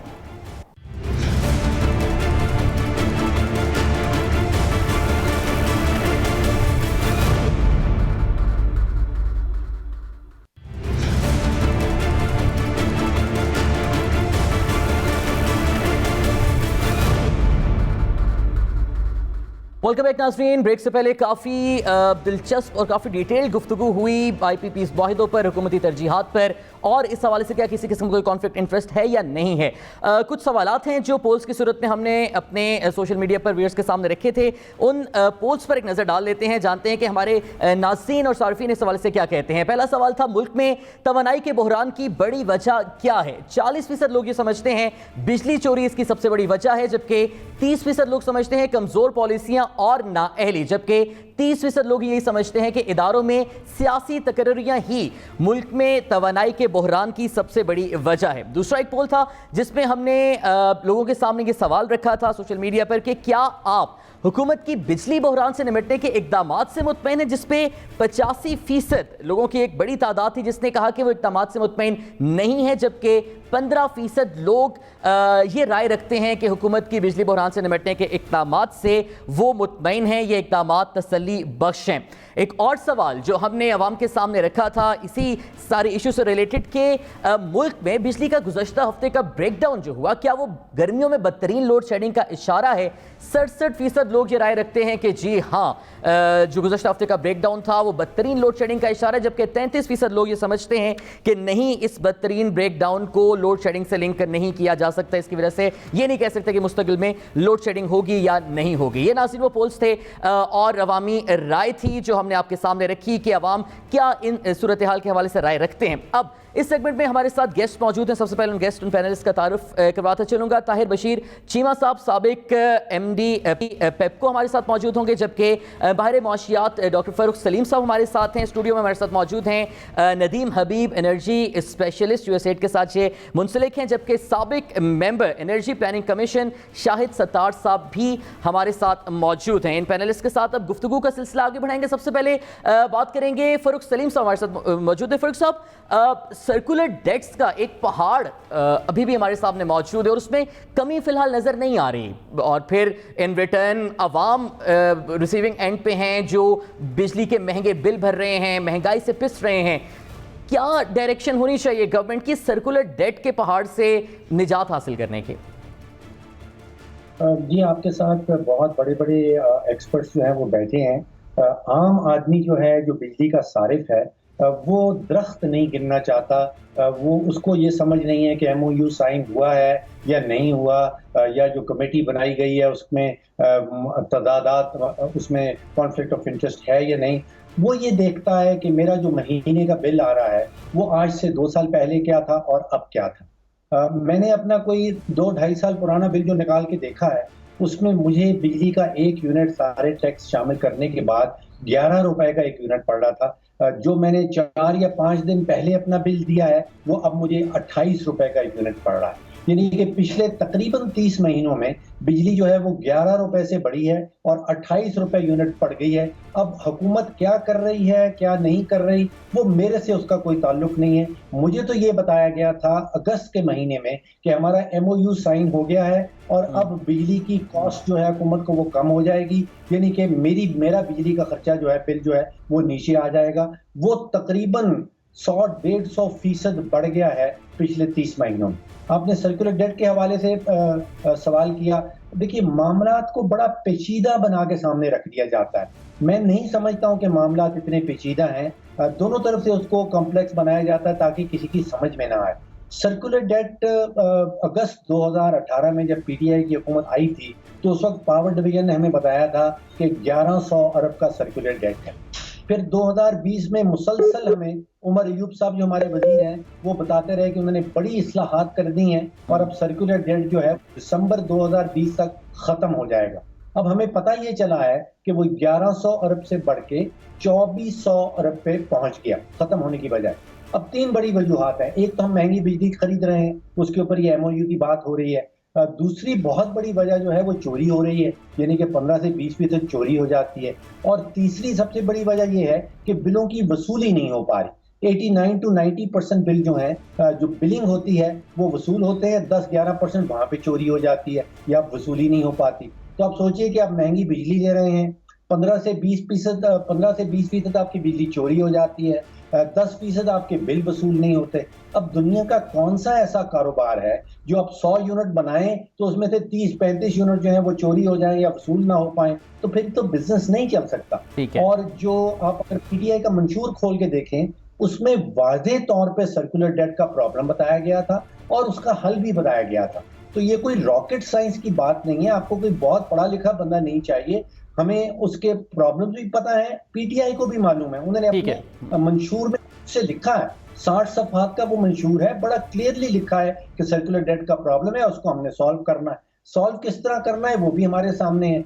तो यहाँ पे या तो सियासी नीयत का फुकदान लगता है और या काबिलियत का। ठीक है, सियासी नीयत या काबिलियत का फुकदान। फ़रूख सलीम साहब, आपका पॉइंट हमारे सामने आया है। शाहिद सत्तार साहब, फ़रूख सलीम साहब जिक्र कर रहे हैं या काबिलियत है या नीयत है। आप बताइएगा कि क्या वाकई काबिलियत नीयत का फुकदान है जो मौजूदा हम लोड शेडिंग का अजाब बर्दाश्त कर रहे हैं, या फिर प्लानिंग में फुकदान है, मिसमैनेजमेंट बहुत ज़्यादा है? आप क्या समझते हैं? मेरे लिहाज से जी सबसे पहले बात समझने वाली है कि जी अगर आप बेशतर हिस्सा जो है IPPs का, मसलन जो कोयले के पावर प्लांट्स हैं, उनको आपने अभी तक नहीं कुछ कहा या उनसे आपने दोबारा कमी का बात भी नहीं की, और जो पहले बात हुई थी कि जी 60-70% ये डॉलर टर्म्स में लेते रहे हैं रिटर्न, और उसकी वजह से ये टैरिफ्स बहुत ज़्यादा थे, तो वो अगर आपने सही नहीं करना था तो बिजली के रेट कम होने का तो सवाल ही पैदा नहीं होता। बाकी जो फ़रूख सलीम साहब ने कहा कि जी जो चोरी है, जो नहीं वसूल कर सकते, ये सारी चीज़ें सब बिल्कुल बजा हैं, बिल्कुल सही हैं। इनका हल जो है इस चीज़ में है कि जी आप जो मैनेजमेंट हो डिस्कोस की और इस पावर सेक्टर की, उसमें गवर्नमेंट का हिस्सा नहीं होना चाहिए। गवर्नमेंट जहाँ पे मौजूद होगी वहाँ पे मैनेजमेंट सही नहीं हो सकती, और जब तक कि एक बंदा जो कि एक डिस्को को हेड करता है उसको ये फ़िक्र ना हो कि उसकी नौकरी नहीं रहेगी, अगर उसने परफॉर्म ना किया वो परफॉर्म नहीं करेगा। यह चीज़ अब बांध लेनी चाहिए कि ये जो पब्लिक सेक्टर का जो मॉडल है जिसके तहत ये इस वक्त तक चल रही हैं ये सारी डिस्कोस, वो नहीं चल रहा। और उसके ऊपर आपने एक बोर्ड बना दिया है जो कि बिल्कुल किसी किस्म की काबिलियत से महरूम है, जो कि board which is supposed to appoint these people, which is supposed to hold these people accountable, वो उसको ख़ुद नहीं पता किसी चीज़ का, तो वो क्या करेगा। और उसके ऊपर जो मिनिस्ट्री है सारी पावर्स वो अपने पास लेके बैठी हुई है, तो ना बोर्ड चल रहा है, ना डिस्को चल रही है, ना गवर्नमेंट चल रही है। तो ऐसी सूरत में तो कोई सर्कुलर डेट का भी हल नहीं होगा, ना ही कोई बिजली के रेट कम होंगे। अच्छा, ताहिर बिशारत चीमा साहब, गुफ्तगू आप मुलाहिजा कर रहे हैं, फ़ारूक सलीम साहब भी हमारे साथ हैं, शायद सत्तार साहब का भी आर्गूमेंट आपके सामने आया। आप ख़ुद इस सिस्टम का कलीदी हिस्सा रहे हैं, लिखते भी आप इस इश्यू पर रहे हैं। अब आप देख रहे हैं इस साल के अंदर बिजली के बहरान पर काबू पाया जा सकेगा और फाइनली 2021 को लोड शेडिंग फ्री साल करार दे दिया जाएगा? शुक्रिया जी। मैं थोड़ा सा अर्ज़ करूंगा कि इसके बहुत सारे फैसेट्स हैं, मैं थोड़ा सा अर्ज़ कर दूं, इसके बाद आपके एग्जैक्ट सवाल पे आऊँगा जी। पोजीशन ये है जी कि एक तो पॉलिसी का डेफिसिट है बहुत ज़्यादा पाकिस्तान में। जितनी पॉलिसीज़ आज तक बनी, 94 की, इसके बाद 2002 की, फिर एक अबॉर्टेड 2007 की बनी, इसके बाद 2013 की, 2015 की, इसके बाद 2019 की ARE alternate and renewable energy की आई, अब एक 2020 की उसका ड्राफ्ट फिर रहा है जिसमें ये कहा गया है वो पॉलिसी सिर्फ इसलिए कि जितनी भी कॉस्ट आएगी वो सारिफ से लेनी है, आप सब्सिडी नहीं देनी। यानी कि फ़ारूक सलीम साहब जो बात कर रहे थे 28 रुपये वाली, शायद अब वो 38 पे भी चले जाए। तो मैंने अर्ज़ की कि एक तो पॉलिसी डेफिसिट है कि हमें ये नहीं पता कि हमने करना क्या है, ये पावर सेक्टर ने कहाँ जाना है, क्या लोगों का ख्याल रखना है, क्या इसने सिर्फ सस्टेनेबल होना है, क्या इसने इकॉनमी को सपोर्ट करना है, क्या इसने इंडस्ट्री को सपोर्ट करना है, इसने करना क्या है। यानी कि ये बड़ा ज़रूरी है कि नेशनल पॉलिसी आए, पब्लिक पॉलिसी हो for the good of the people, उससे फिर ख़ुद ब खुद ही चीज़ें जो हैं वो दुरुस्त होना शुरू हो जाएंगी। मसलन वापडा जब था तो वापडा की एक पॉलिसी थी बड़ी स्ट्रेट, उस पर लिखा हुआ था कि वापडा इज़ रिस्पॉन्सिबल फॉर अरेंजिंग, ज़रा गौर कीजिए, continuous power, automatically load shedding गायब हो गई। इसके बाद का स्टैंडर्ड पावर, दैट मीन्स कि उसमें उतार चढ़ाव नहीं होगा, और फिर का affordable power for the people of Pakistan. बात ख़त्म होगी, 3 लाइनों में हर चीज़ एक्सप्लेन कर दी। 126 पॉलिसीज़ की ज़रूरत नहीं है। इसलिए ये बड़ा ज़रूरी है कि पहले पता चले कि पावर सेक्टर ने कहाँ जाना है। इसके बाद हम आ जाते हैं गवर्नेंस पे। इसकी जो गवर्नेंस है वो सस्पेक्ट है। आप ख़ुद सोचिए कि इसकी गवर्नेंस जो है वो पहले वाटर एंड पावर मिनिस्ट्री करती थी, इसके बाद फिर अल्हम्दुलिल्लाह मिनिस्ट्री ऑफ एनर्जी आई, और उसकी फिर एक जैली पावर डिवीज़न है जो वो चलाती है। वहाँ प्रोफेशनलिज्म है नहीं है, हो भी नहीं सकती, इसलिए कि वहाँ it is primarily staffed by civil servants. इसके बाद जब हम आते हैं इसकी मैनेजमेंट पे आ जाएं, तो मैनेजमेंट में जैसे शायद सत्तार साहब ने जिक्र किया, तो वहाँ नॉन प्रोफेशनल बोर्ड्स हैं। अभी नए कुछ बोर्ड्स बने हैं जिनमें स्प्रिंकलिंग ऑफ प्रोफेशनल्स है, लेकिन वो फिर भी मैं उन्हें नॉन प्रोफेशनल ही कहूँगा, क्योंकि वो सेक्टोरल प्रोफेशनल्स नहीं हैं, ना वो मदद कर सकते हैं, ना हेल्प कर सकते हैं, और ना ही जिसे कहते हैं डिस्कोज़ की या NTDC की या जेनकोज़ की पड़ताल कर सकते हैं। तो अब आप ख़ुद सोचिए कि पॉलिसी का डेफिसिट हो, गवर्नेंस जो है वो बिलो पार हो, मैनेजमेंट जो है वो बराए नाम हो, ठीक है, और जो सब मैनेजमेंट है, इसके बाद चीफ एग्जीक्यूटिव्स आ जाते हैं, वो सब के सब जो हैं वो कच्चे हैं। They are just looking after the work of chief executives, किसी टेन्योर पोस्ट ही नहीं है। हाँ, अब एडवर्टीजमेंट्स आई हैं, और 3-4 जो डिस्कोज हैं उन्होंने एडवर्टीजमेंट्स दिए हैं कि हम अपने नए चीफ एग्जीक्यूटिव्स रखेंगे, तो देखें क्या बनेगा। ठीक है ताहिर साहब, साथ ही रहिएगा, इसी गुफ्तगू को लेकर बढ़ेंगे। नदीम हबीब साहब हमारे साथ मौजूद हैं। नदीम साहब, बहुत मुश्किल काम है क्या एक कंसिस्टेंट पॉलिसी ऐसे आगे लेकर बढ़ाना जिसके लॉन्ग टर्म असरात भी हों, और उसकी वजह से क्या काबू पाया जा सके इस बिजली के बहरान पर? कितना मुश्किल है? क्या रिसोर्सेज हम सही से नहीं देख पा रहे, या जिन रिसोर्सेज पर जिनको एक्सप्लॉइट करना है उन्हें नहीं कर पा रहे? देखिए, इसमें मेरे ख्याल में दोनों ही चीज़ें हैं। कुछ रिसोर्सेज की भी एलोकेशन है और कुछ उनके एक्सप्लॉइट करने की भी इश्यूज़ हैं। लेकिन इसमें जो, जैसे कि मेरे से पहले भी 3 माहिरीन हैं जो कि बहुत ज़्यादा एक्सपीरियंस उन्होंने बताया है कि सर्कुलर डेट का इशू है, डिस्को के मैनेजमेंट के इशूज़ है, बहुत ज़्यादा इशूज़ है जो कि ऑलरेडी उन्होंने हाईलाइट कर दिए हुए हैं। मेरा ख्याल अब थोड़ा सा ये भी देखना चाहिए इसको हल कैसे किया जाए, और उसको हल करने के लिए जो कुछ नई पॉलिसीज़ आ रही हैं वो पॉलिसीज़ ऑन पेपर अच्छी हैं, उनकी इम्प्लीमेंटेशन होनी चाहिए। होलसेल मार्केट में ऑलरेडी ये कहा जा रहा है एक नई पॉलिसी जिसका अभी तक जिक्र नहीं, वो कि कंपेटिटिव होलसेल मार्केट की पॉलिसी जो कि गवर्नमेंट ला रही है, उसमें ऑलरेडी ये जिक्र किया जा रहा है कि आप एक तो कि डिस्कोज अपनी बिजली खुद ख़रीदें ताकि गवर्नमेंट के ऊपर ये प्रेशर ना हो कि वो सबको बिजली ख़रीद के दे। दूसरा, उसमें ये भी कहा जा रहा है कि डिस्कोज की जो एक मिनी प्राइवेटाइजेशन का कॉन्सेप्ट है वो भी फ्लोट किया गया है। उसमें ये होगा कि डिस्कोज जो सिलेक्टेड एरियाज़ हैं डिस्कोज के, जहाँ पे बहुत ज़्यादा लॉसेस हैं या जहाँ पे उन इश्यूज़ हैं, उन एरियाज़ को वो प्राइवेटाइज़ करें। हमसे पहले डिस्कशन में हमारे जो शाहिद सत्तार साहब हैं, उन्होंने ऑलरेडी जिक्र किया था कि आप डिस्कोज को गवर्नमेंट के बॉडीज़ के साथ नहीं चला सकते। तो मेरे ख्याल में अगर शॉर्ट टर्म में एकदम सारे डिस्कोज को प्राइवेटाइज़ करना मुश्किल है, और यकीनन उसके बहुत सारे दूसरे इश्यूज़ भी हैं जो कि गवर्नमेंट ने देखने हैं, तो एक शॉर्ट टर्म में ये एक अच्छा सोल्यूशन है कि आप कुछ एरियाज़ को प्राइवेटाइज़ करें ताकि आपकी कलेक्शन इंक्रीज़ हो सके। क्योंकि देखिए सर्कुलर डेट मेरे ख्याल में बार बार जब हम लोड शेडिंग का जिक्र कर रहे हैं, शायद लोड शेडिंग इतना बड़ा इशू नहीं रहा इस वक्त, क्योंकि हमारे पास कैपेसिटी है और हम बिजली जनरेट कर सकते हैं।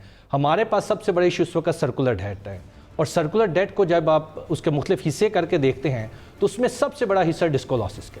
सो आप सबसे बड़े हिस्से को कैटर करें, उसके बाद जो दूसरे छोटे छोटे इशूज़ हैं उसमें सब्सिडीज़ भी हैं, उसमें डिटर्मिनेशन के बाज़ का डिटर्मिनेशन जो है वो देर से आती हैं, टैरिफ की उसके भी इशूज़ हैं, लेट पेमेंट हैं, वो सारे इशूज़ भी सबके सब सर्कुलर डेट में अपना अपना हिस्सा जो है वो डाल रहे हैं। तो बेहतर है कि आप सबसे पहले सबसे बड़े हिस्से को देखें, उसके बाद दूसरे हिस्से को देखें, और आहिस्ता आहिस्ता यूँ करके आप सर्कुलर डेट को ख़त्म करें। ठीक है, नदीम हबीब साहब हमारे साथ ही रहिएगा। काफ़ी इन्फॉर्मेटिव और प्रोडक्टिव गुफ्तगू इस वक्त पैनलिस्ट के साथ जारी है। यहाँ पर पोल शेयर के नज़दीक भी कुछ ऐसे सवालात हैं जो हमने अवाम के सामने रखे, जानते हैं कि उनका अवाम के नज़दीक जवाब क्या होना चाहिए। हमने सवाल अवाम से जो बुनियादी सवाल है, एक्सपेक्टेशंस हैं कि क्या 2021 मुल्क में लोड शेडिंग का खात्मा हो जाएगा। इसमें 78% लोग इस बात से मुत्तफिक हैं कि 2021 मुल्क में लोड शेडिंग के खात्मे का साल होगा, जबकि 22% लोग ये समझते हैं कि 2021 में मुल्क में लोड शेडिंग नहीं होगी। यानी अवाम की एक अक्सरियत ऐसी है जो मौजूदा सूरत हाल को देखते हुए पुरुम्मीद है कि ये वाला साल 2021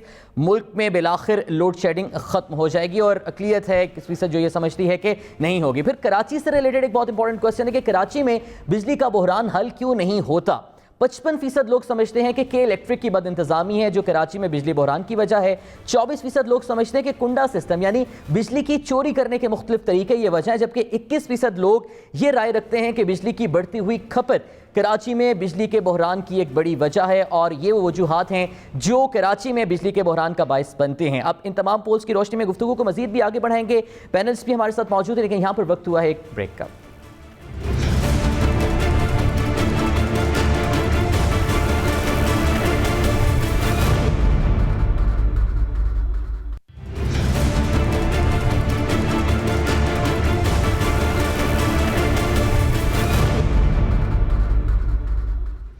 वेलकम बैक नाज़रीन। बिजली का बहरान क्या इस साल भी रहेगा, नहीं रहेगा? हुकूमत के पास क्या कोई लॉन्ग टर्म स्टेबल पॉलिसी है जिस पर रिलाई किया जा सके या नहीं किया जा सके? इन तमाम मामलों पर गुफ्तगू हो रही है।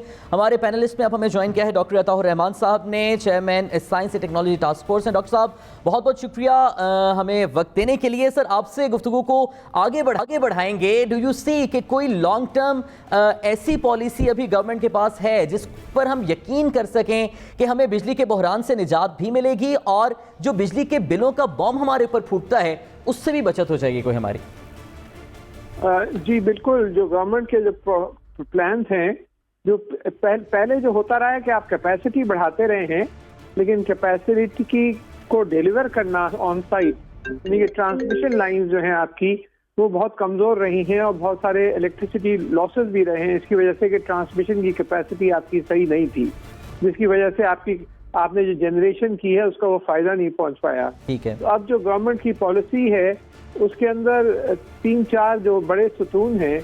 एक तो ये कि ट्रांसमिशन को बेहतर किया जाए, दूसरे ये कि जो हाइड्रो इलेक्ट्रिक पावर है, सोलर पावर है और अपना कोल बेस्ड पावर है, उसके ऊपर जोर दिया जाए इम्पोर्टेड ऑयल के बजाय, जिसकी वजह से बहुत ज़्यादा बिजली की कीमतें पहले बढ़ गई, क्योंकि आप बाहर से तेल मंगा के और उसको फिर जला रहे थे यहाँ पर बिजली पैदा करने के लिए। तो जो रिन्यूएबल एनर्जी जो है उसके ऊपर एक बहुत अब जोर है।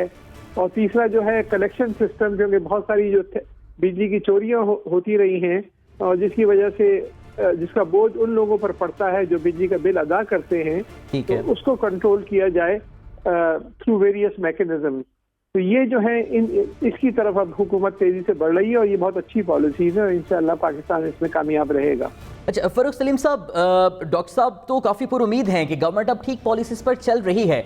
आपने इंकशाफ अपनी गुफ्तगू में के आगाज़ में किया था कि नाअहली भी है और बदनीयती भी है, तो इस सारी चीज़ को हल करने के लिए अहलियत और अच्छी नीयत के साथ कौन से बेहतर इकोनॉमिक स्टेप्स लिए जा सकते हैं? ये 2.5 साल गुजर गए हैं और अभी भी ये कहा जा रहा है कि ठीक हो जाएगा, अच्छी पॉलिसीज आ जाएंगी। पिछले 2.5 साल में तो कुछ नहीं हो पाया।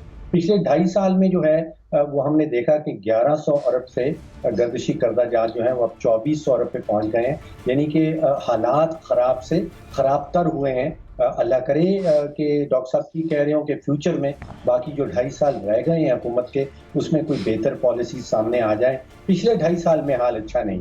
देखिए, मईशत, दुनिया की कोई भी मईशत हो, उसकी जो बुनियाद है वो उसका पावर सेक्टर है। अब हमने जो बुनियाद रखी है अपनी मईशत की, वो पावर सेक्टर नहीं है, वो एक बम है, वो किसी भी वक्त फटेगा।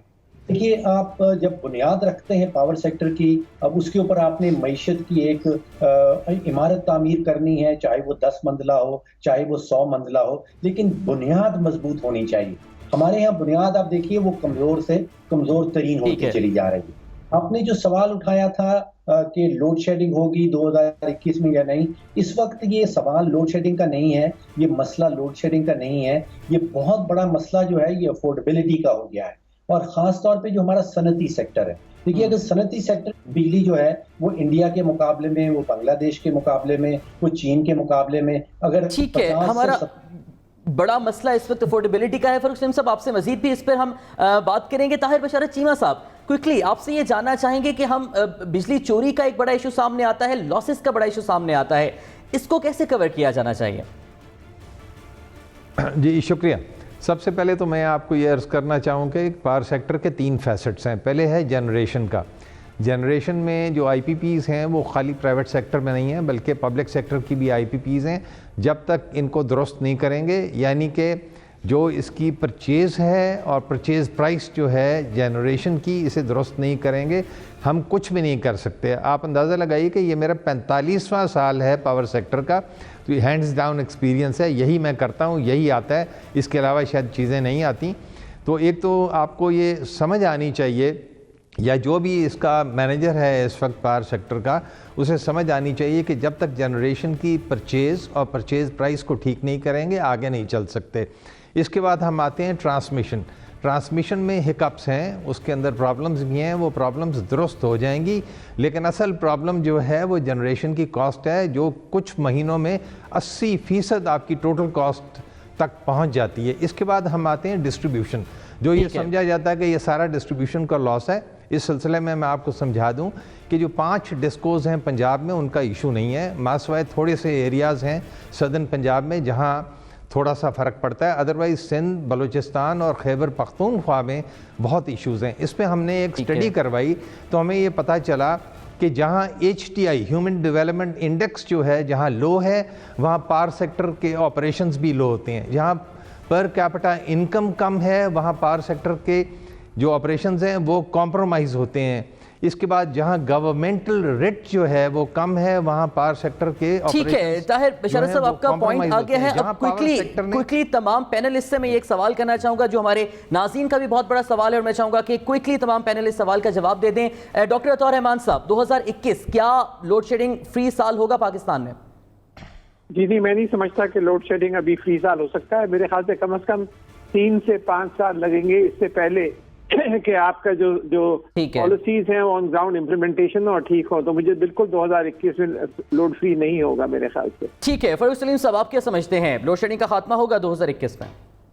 मैं पहले कह चुका हूं कि लोड शेडिंग का सवाल नहीं है इस वक्त। लोड शेडिंग मसला नहीं है। मसला ये है, तारिक बशीर चीमा साहब ने बताया, जनरेशन में, ट्रांसमिशन में, डिस्ट्रीब्यूशन में जो महंगी बिजली खरीदी जा रही है, जो बिजली चोरी हो रही है और जो बिजली के बिल वसूल नहीं हो रहे, ये इश्यूज हैं। लोड शेडिंग का कोई खास प्रॉब्लम नहीं है, बिकॉज हमारे पास इस वक्त ताहिर बशारत साहब, आप क्या समझते हैं 2021 में लोड शेडिंग का खात्मा हो जाएगा पाकिस्तान में? देखिए जी, इस वक्त तो हमें ये देखना चाहिए कि ये पावर सेक्टर जो है कहीं अल्लाह ना करे मुल्क को नुकसान ना पहुंचा दे, इकॉनमी को क्रैश ना कर दे। लोड शेडिंग जो है वो तो ज़ैली इशू है, वो इशू ही नहीं है। इस सिलसिले में मज़ीद भी मैं आपको अर्ज़ कर दूं कि इस वक्त भी आज के दिन सर्दी में जब डिमांड कही जाती है कि 10-11 हज़ार मेगावाट है, आज के दिन भी लोड शेडिंग हो रही है, रेवेन्यू बेस्ड लोड शेडिंग। जहाँ से पैसे नहीं आते वहाँ बिजली नहीं दी जाती। ये बड़े इश्यूज़ हैं, ये सब दुरुस्त। ठीक है, शाहिद सताफ सर, क्विकली आप क्या समझते हैं? इसी सवाल को आपके सामने रखेंगे, 2021 में लोड शेडिंग का खात्मा होगा? जी, सबसे पहले तो ये है कि मैं ये कह दूं कि अगर लोड शेडिंग फ्री साल नहीं होगा तो फिर कभी भी नहीं होगा। इस वक्त हमारे पास वाफिर बिजली है जनरेशन में।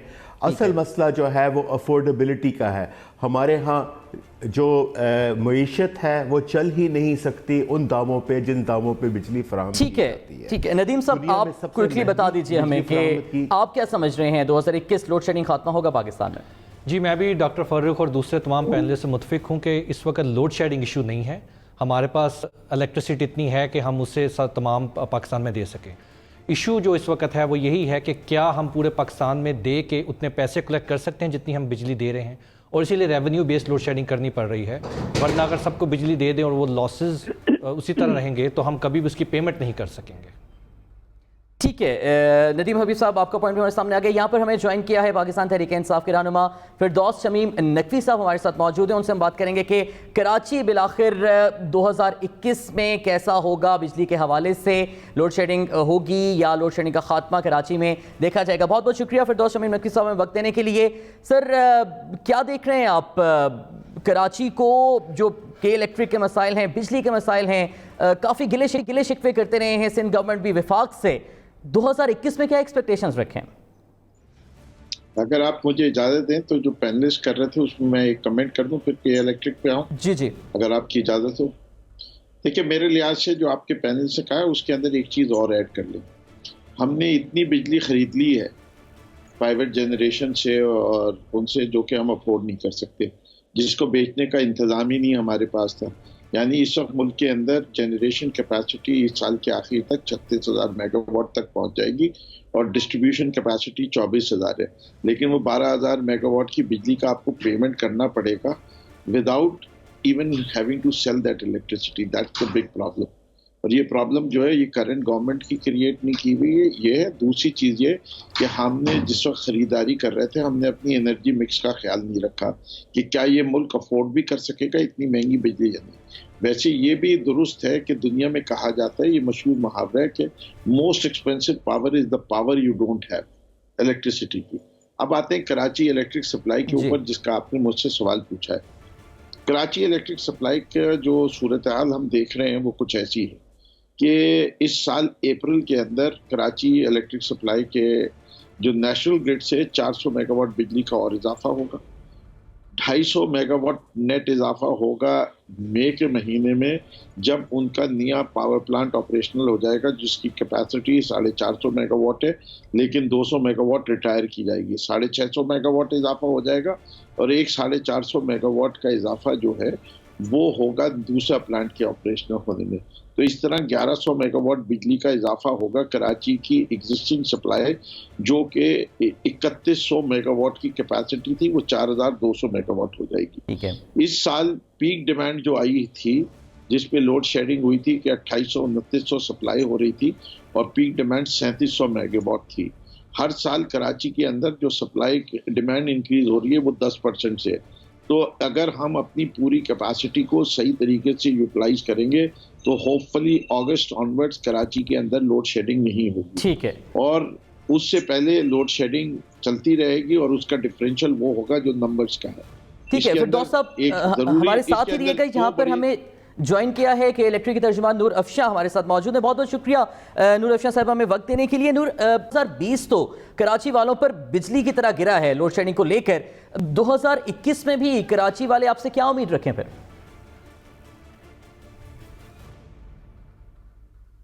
देखिए, सबसे पहले जो पिछले साल में लोड शेडिंग की सूरत हाल थी उसकी वजह समझनी ज़रूरी है। उसके पीछे कई इश्यूज़ थे। एक इशू फ्यूल की अवेलेबिलिटी का था, जिसकी वजह से हमारे पावर प्लांट्स जो अवेलेबल थे, जो हम चाहते थे कि ऑपरेट हो, लेकिन हम ऑपरेट कर नहीं पा रहे थे क्योंकि हमें ईंधन नहीं सप्लाई किया गया। ऑब्वियसली हमें पूरा सपोर्ट प्रोवाइड किया गया हमारे फ्यूल सप्लायर से, मिनिस्ट्री से, और इस सिचुएशन को ओवरकम किया गया। दूसरी एक बात ये समझने की ज़रूरत है कि कराची की बिजली की तलब बढ़ती चली जा रही है और एक इन्वेस्टमेंट्स को इन प्लेस करने की ज़रूरत है ताकि इस बढ़ती हुई डिमांड को हम मीट कर सकें फ्यूचर में भी। के इलेक्ट्रिक का एक बहुत रोबस्ट बिजनेस प्लान था जिसके अंदर बहुत सारे पावर प्लांट शामिल थे। एक 700 मेगावाट का कोल फायर्ड पावर प्लांट शामिल था, एक 900 मेगावाट का RLNG पावर प्लांट शामिल था। अप्रूवल्स किसी भी बिजली के प्रोजेक्ट को लगाने के लिए अप्रूवल्स रिक्वायर्ड होते हैं, टैरिफ्स रिक्वायर्ड होते हैं, रेगुलेटर का अप्रूवल चाहिए होता है, मिनिस्ट्री का अप्रूवल चाहिए होता है, ECC का अप्रूवल चाहिए होता है। तो इन अप्रूवल्स के अंदर अगर किसी किस्म का डिले आ जाए तो उससे पावर प्रोजेक्ट्स की टाइमलाइंस बहुत इम्पैक्ट होती हैं, और अगर डिमांड अपनी जगह बढ़ती चली जाए और पावर प्रोजेक्ट टाइम पे ना लगे तो वो तलब और रसद में बहुत का जो डिफरेंस है उसमें इजाफा हो जाता है। जो समर्स में हमने 2020 में देखा तो कुछ ये सिचुएशन थी कि के इलेक्ट्रिक के जो कुछ पावर प्लांट्स थे उनके अप्रूवल्स के प्रोसेस के अंदर ताखीर की वजह से हमारे पावर प्लांट्स डिले हो गए। जो पावर प्लांट्स पिछले साल आ जाने चाहिए थे वो इंशाल्लाह 2021 में गर्मियों से पहले आ जाएंगे, और इंशाल्लाह इस साल बिजली की सूरत हाल में बहुत बेहतरी होगी। हमें पावर डिवीजन ने ठीक है नूर, आपने यहाँ पे जिक्र किया है बढ़ती हुई डिमांड को लेकर। अब उस डिमांड को मीट करने के लिए क्या किया जा रहा है? कौन कौन से नए पावर प्लांट्स जो लगाए जा रहे हैं, इस पे भी हमारे नाज़रीन को बता दीजिएगा। बिल्कुल, जैसे कि मैंने पहले एक्सप्लेन किया था, गर्मियों के अंदर इस साल हम एंटिसिपेट कर रहे हैं कि बिजली की डिमांड 3400 मेगावाट से भी ज़्यादा बढ़ के आएगी, और इसी की तैयारी में हमने एक 900 मेगावाट का पावर प्लांट सेटअप कर रहे हैं। अभी उसकी पाइपलाइन के लिए जहां से RLNG उससे रिसीव होगी उसके लिए एक ओगरा का लाइसेंस भी हमें मिल गया है। हमारी कोशिश इस RLNG पावर प्लांट लगाने की जो सोच थी इसके पीछे वो ये है कि एक तो हमारा फ्यूल मिक्स डाइवर्सिफाई होगा, RLNG पे जाएंगे, फ्यूल सप्लाईज बेहतर होंगी, और ऑब्वियसली इससे हम इंश्योर करेंगे कि हमारा पावर प्लांट गर्मियों के दौरान अवेलेबल होगा। ठीक है नूर साहब, बहुत बहुत शुक्रिया हमें आपके इलेक्ट्रिक के जो स्टांस है और उस हवाले से जो इकदाम उन्होंने आगाह करी थी। फिरदौस शमीम नकवी साहब, आखिर में आपसे ये जानना चाहेंगे कि नूर ने भी जिक्र किया कि बहुत सारी जगहों से अप्रूवल्स लेनी पड़ती हैं जो हर्डल्स बन जाते हैं। अब बतौर being in a government party किस तरह से आप इंश्योर करेंगे कि वो जो अप्रूवल्स और बहुत सारे ऑफिस से गुजरने वाले मरहले हैं वो स्मूथ हो सकें? जी देखिए, जहाँ तक मेरी नॉलेज है इस वाले मामले पे मैं के इलेक्ट्रिक से बहुत ज़्यादा कोऑर्डिनेट करता रहा हूँ। All approvals for setting the power plant are in place. अब सिर्फ जो चीज़ एक फाइनल हर्डल रह गई है वो गैस सप्लाई एग्रीमेंट है जिसको साइन होना है, लेकिन के इलेक्ट्रिक की एक आउट चल रही है रिगार्डिंग सर्कुलर डेट जो है उसको भी रिजॉल्व होगा तो तभी ये गैस सप्लाई एग्रीमेंट साइन होगा। और ये पेचीदा नेगोशिएशंस हैं, उसका जिक्र इस वक्त यहाँ करना शायद मुनासिब भी नहीं होगा, लेकिन ये सबको एहसास है कि अगर ये मसला रिजॉल्व नहीं हुआ तो कराची के जो बिजली का बहरान होगा वो बहुत शदीद होगा। और ठीक है, बहुत बहुत शुक्रिया फिरदौस शमीम नकवी साहब हमारे साथ मौजूद थे। अपने तमाम पैनलिस्ट का ताहिर बशारत साहब, डॉक्टर अताउर रहमान साहब, फरूख सलीम साहब, इम्तियाज़ अली गजलबाज साहब, नदीम हबीब साहब और शाहिद सत्तार साहब हमारे साथ मौजूद थे। आप तमाम पैनलिस्ट का बेहद शुक्रिया। नाज़रीन, इस ट्रांसमिशन में हमने ये जानने की कोशिश की कि पाकिस्तान में जो बिजली का बहरान है उसकी वजूहात क्या हैं, वे फॉरवर्ड क्या होगा। उम्मीद से करते हैं कि आने वाले दिनों में और ये जो नया साल जिसका आगाज़ हो चुका है, इस नए साल में हमें लोड शेडिंग के अजाब का सामना न करना पड़े और जो ओवर बिलिंग है उससे भी हमारी जान छूट जाए। तो अपना बहुत बहुत ख्याल रखिएगा। अल्लाह हाफ़िज़।